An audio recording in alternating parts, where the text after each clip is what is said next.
Good evening, everybody. Thank you very much for the very warm welcome. Acting Prime Minister, Deputy Prime Minister of Samoa, Secretary General of the Pacific Island Forum, Ministers, Excellencies, I'd like to thank you for the opportunity to be here today. Indeed, I've just come from Tonga, where I had the honour to present my credentials to His Majesty the King. But it was very important for me to be here this evening, having been invited to say something about where the European Union considers we are in relation to the negotiations of the EPA. I think some of what I say may not necessarily, let's say, find favour with all of you, but I think it's important to be open. I have quite a technical speech that has been prepared with the support of colleagues from Brussels. Normally I try not to read speeches, but in this case I will need to do so because there are a lot of technicalities and I do not want to say any words which can be misinterpreted. But again, thank you very much for the opportunity to speak to you about the state of play of the EPA negotiations as far as the European Union is concerned. I shall say some words primarily about fisheries, but then also address the market access regulation and finally move on to services. There are other issues I know which are under negotiation, but I think those are some of the ones that I would like to talk to you about tonight. As you are aware, negotiations on the comprehensive EPA resumed in October 2012 after an interruption of 3 years. Since then, the parties have had 2 full rounds of negotiations and a technical working group meeting on fisheries issues. In my brief remarks today, I will not be able to go through the full range of issues covered by the negotiations, but as I say, I would like to focus on the most controversial issue, fisheries, and then say a few words about the market access regulation and then also about services. Fisheries issues are at the core of the negotiations, and the request to allow global sourcing of fresh and frozen fish is the key interest of the smaller island states. The issues are so important to the parties that a technical working group meeting in March this year was devoted entirely to this subject. Unfortunately, our positions are still far apart on some key aspects. Firstly, the Pacific side has not shown flexibility on including in the EPA any specific commitments on EU access to fisheries resources, arguing that any such commitments should only appear in separate fisheries agreements. Secondly, the European Union continues to have considerable doubts about the effectiveness of fish conservation and management measures of the Vessel Day scheme and the implementation of measures adopted by the Western and Central Pacific Fisheries Commission. Thirdly, given these problems, the EU has not been in a position to submit a proposal for fresh and frozen fish. Realistically, the political opposition to global sourcing, which we have faced domestically, obliges us to consider a clause with a product coverage much narrower than the current clause in the interim EPA. I will say a little more about this later.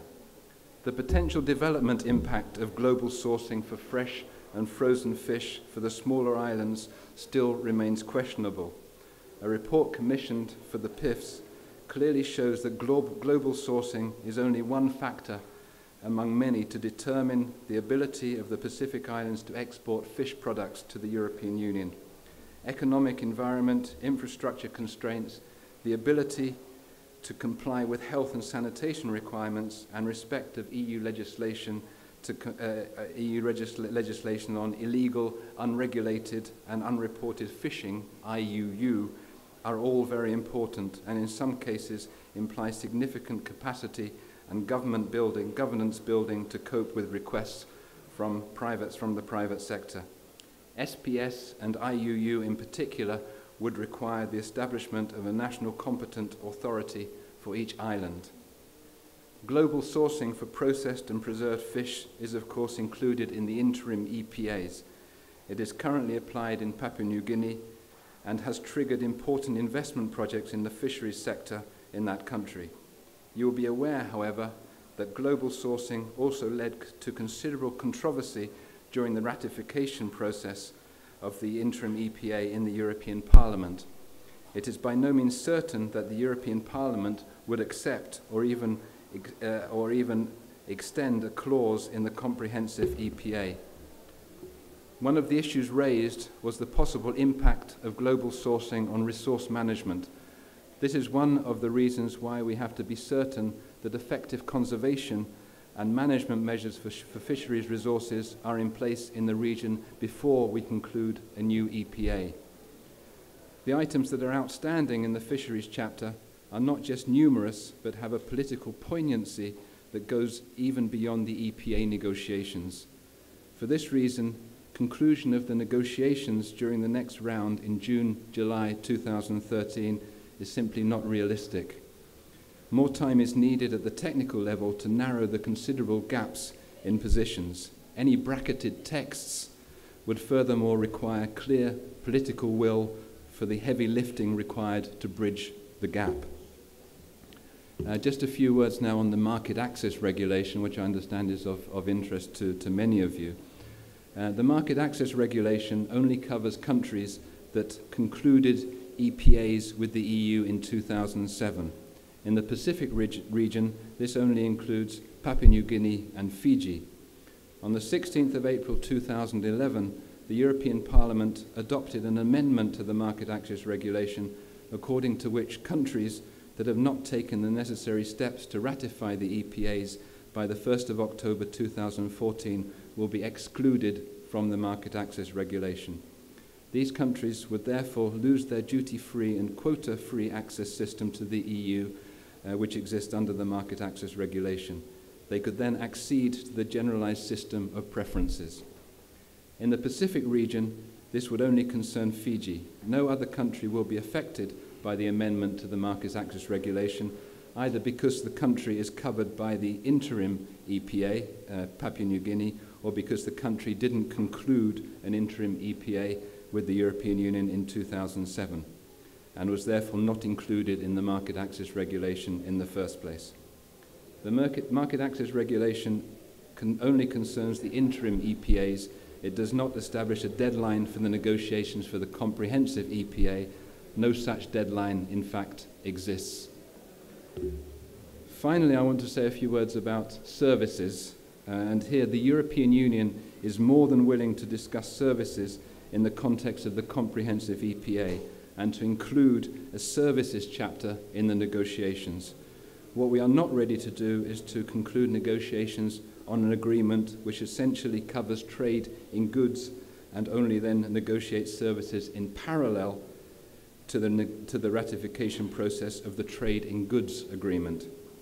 This would imply that we would have to go through the ratification process twice, which is an administrative burden that we would not like to have to take on. We would be ready to include services in the ongoing negotiations.